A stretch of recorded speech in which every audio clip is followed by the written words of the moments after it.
Bon ma Bella, t'as percuté? T'as vu où on est? Alors on se situe exactement dans notre ancien territoire. Ouais, j'ai dû y retourner par rapport aux élections, c'est là qu'il y avait mon bureau de vote. Et du coup avec Bella, on s'est dit qu'on en profiterait pour faire une petite promenade de chien, comme à l'ancienne.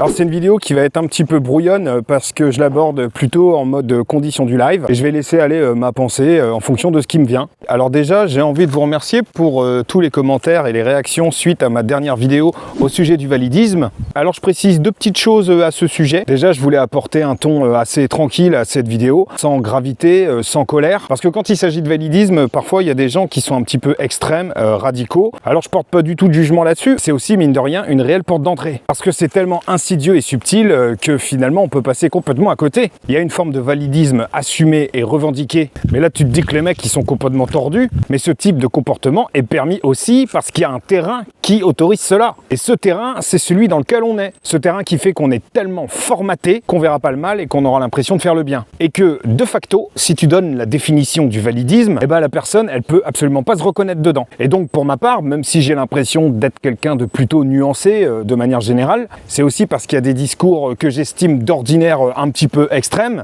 qui fait que finalement, ça m'a sensibilisé. Je dis ça parce qu'on est tellement conditionné, c'est tellement inscrit que c'est pas demain la veille qu'on sera en mode totale tolérance et total inclusif. La preuve, sinon peut-être que je rajouterai des sous-titres à mes vidéos, de manière à ne pas indirectement exclure des personnes qui peut-être seraient malentendantes. Et donc là vous me direz que c'est pas possible de penser à tout le monde, il y a tellement de particularisme, il y a tellement d'individualité. Je suis d'accord, et c'est justement pour ça qu'on peut pas être totalement inclusif. Et si on n'est pas totalement inclusif, ça veut dire qu'on discrimine et qu'on exclut. Donc cette vidéo se voulait une espèce d'introduction sur cette thématique, parce que ça correspond aussi au rythme de ma propre déconstruction. D'où la deuxième chose que je voulais préciser par rapport à cette vidéo, c'est qu'en aucun cas je me positionne en donneur de leçons ou père la morale, puisque je m'inclus complètement dedans. Et pour moi le truc ça va pas être de me revendiquer parfait, puisque c'est loin d'être le cas, mais plutôt d'être davantage sensible sur des petites choses. Essayer de l'être le moins possible. Et en fait j'aimerais bien que les gens en général se rendent compte de cette question-là, sans forcément qu'ils soient concernés par le handicap. Mais là-dessus, je peux pas jeter la pierre aux gens, parce que ça supposerait que je m'estime irréprochable. Et moi je vais être sensible à la cause autistique parce que ça me concerne directement, mais je peux pas non plus présager de mes pensées automatiques par rapport à d'autres handicaps, par rapport à d'autres situations, et que je suis probablement le validiste de quelqu'un. Et finalement, si j'ai commencé à gamberger sur cette question, c'est à la fois à force de le lire dans différents commentaires, mais l'autre raison, et sans doute la principale, c'est que parfois je suis concerné directement.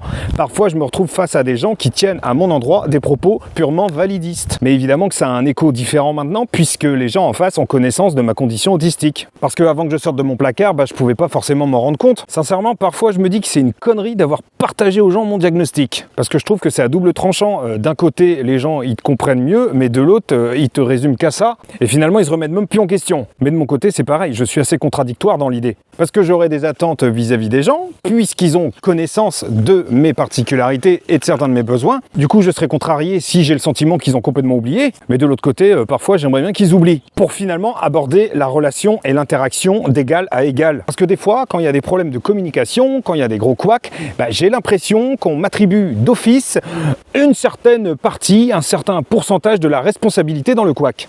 Alors il y a des moments, c'est vrai. Parfois j'arrive à voir là où j'ai peut-être un peu merdé, je prends conscience que j'ai mal formulé les choses, que j'ai mal interprété, et je parviens à comprendre en fait la réaction de l'autre. Mais parfois, je suis désolé, non. Parfois on me dit que j'avais raison sur le fond, mais que la forme n'était pas adaptée. Eh ben non, la forme était adaptée. Mais c'est le filtre que tu apposes à partir du moment où ça vient de moi qui fait que finalement tu vas y voir quelque chose. Et du coup ce genre de truc ça me saoule parce que j'ai vraiment l'impression d'être pris en otage de mon diagnostic. Du moins de la connaissance que les autres ont de mon diagnostic. Parce qu'après tu vois, suite à ce problème de communication, il y aura une médiation et on se dira que c'était 50-50, alors que parfois non. Et ça, sincèrement, ça m'emmerde, ce sentiment parfois d'être résumé. Et quand je dis résumé, je dis ça dans le sens discrédité. Discrédité dans le sens où finalement ma condition autistique ne va apparaître dans les échanges qu'à partir du moment où il y a un problème. Et du coup, c'est comme si l'entourage oublie que t'es autiste quand tout va bien, et quand il y a des merdes, et ben, ça devient une solution pour qu'ils puissent se dédouaner. Quand je dis ça, ça veut pas dire que j'ai jamais tort, hein. Mais par contre, moi, je vais pas mettre en avant le diagnostic de l'autre à partir du moment où j'en ai pas connaissance, hein, du coup. D'où l'idée que parfois, ça vaut pas forcément le coup d'en parler. Enfin bref, je sais pas si j'utilise le bon exemple, mais ce que je veux dire, c'est que c'est la connaissance que tu as du handicap de la personne que tu as en face de toi qui va révéler le validiste qui est en toi. C'était sympa de revenir dans notre ancien territoire. Les sentiers, les bords de mer.